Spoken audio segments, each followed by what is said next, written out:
কৃপাই কেবলম।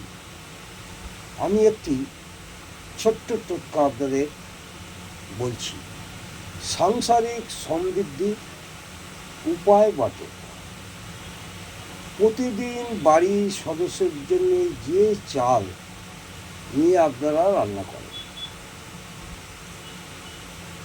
যদিও অনেক মা বোনেরা এটা করেন, তবুও আমি আপনাদের স্মরণ করে দিতে চাই, প্রত্যেক দিনের যে চালটি নিয়ে আপনারা রান্না করেন তাই থেকে কিছু চাল আপনারা একটি পাত্রে তুলে রাখবেন।